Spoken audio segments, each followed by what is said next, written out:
Halo semuanya, namaku Novita Paskaryanti dengan NIM 3243121078. Nah, di sini aku mau ajak kalian bahas sesuatu yang mungkin setiap hari kita dengar tapi jarang kita pikirin, yaitu bahasa gaul. Coba deh, berapa kali dalam sehari kalian dengar kata bestie, gasken, no debat, bucin, atau santuy?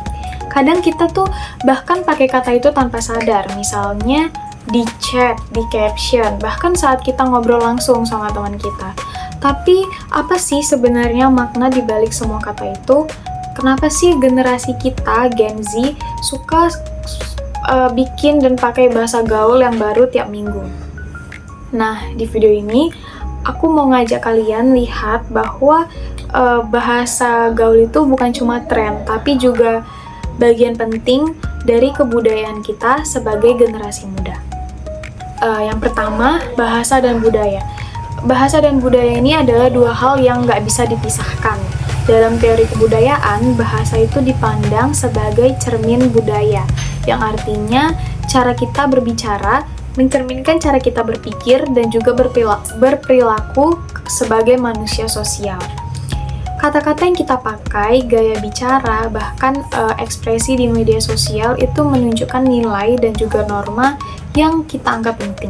Contohnya, kalau generasi orang tua kita dulu itu terbiasa berbicara dengan bahasa formal dan sopan. Itu menunjukkan nilai-nilai kesantunan dan juga hierarki sosial yang kuat. Tapi generasi kita cenderung santai, egaliter, dan juga ekspresif. Hal itu tampak jelas dari gaya bahasa kita yang fleksibel, campur aduk antara bahasa Indonesia, Inggris, bahkan kadang pakai istilah Korea. Inilah yang disebut fenomena linguistik budaya, di mana bahasa berkembang mengikuti kehidupan masyarakatnya. Nah, yang kedua, lahirnya bahasa gaul Gen Z. Bahasa gaul lahir dari kreativitas dan kebutuhan anak muda untuk tampil berbeda. Kita ingin cepat, ringkas, lucu, dan relevan. Dari sinilah muncul istilah seperti mager dari malas gerak, gabut dari nggak ada kerjaan, bucin dari budak cinta, dan juga healing yang awalnya berarti penyembuhan tapi kini artinya liburan. Setiap kata baru itu punya cerita dan konteks sosialnya. Misalnya kata healing muncul karena tekanan hidup modern yang bikin anak muda itu butuh waktu untuk memulihkan diri gitu. Atau kata gasken yang mencerminkan bahasa khas generasi kita. Misalnya kayak spontan, optimis, dan penuh energi.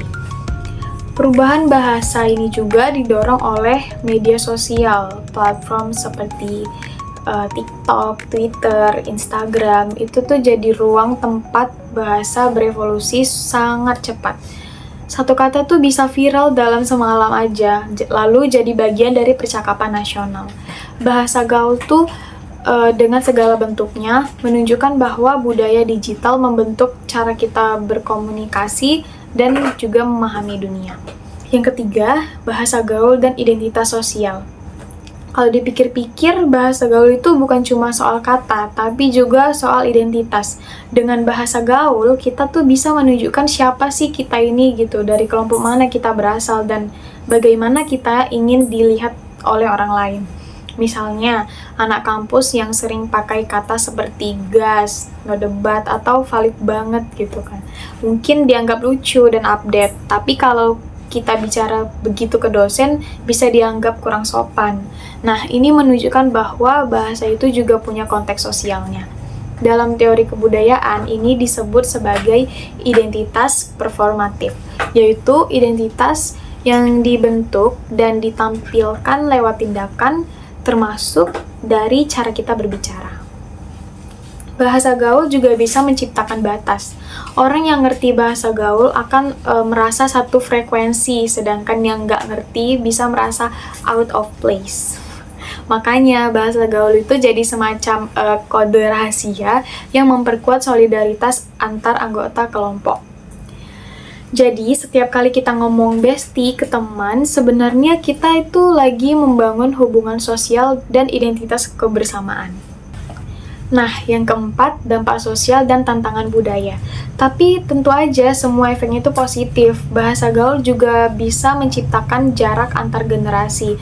Orang tua atau guru kadang tuh bingung dengan istilah-istilah baru yang kita pakai.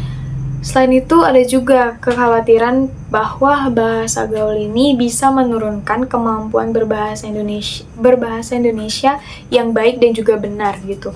Kan, misalnya kalau kita terlalu sering pakai campuran bahasa Inggris dan Indonesia, itu tuh bisa bikin kita lupa tata bahasa yang formal. Tapi dari sisi teori kebudayaan, ini tuh justru menarik karena disinilah terlihat proses hibridasi budaya, yaitu percampuran antara unsur lokal dan juga global, antara tradisi dan juga modernitas. Generasi kita ini, Gen Z, itu hidup di dunia yang serba global, jadi wajar kalau bahasa kita itu juga campur-campur. Justru disitulah kekayaan budaya kita, yaitu fleksibel, kreatif, dan juga adaptif. Oke, dari semua pembahasan itu, kita bisa simpulkan bahwa bahasa gaul itu bukan cuma tren sementara, tapi cermin dari cara berpikir dan berbudaya generasi kita.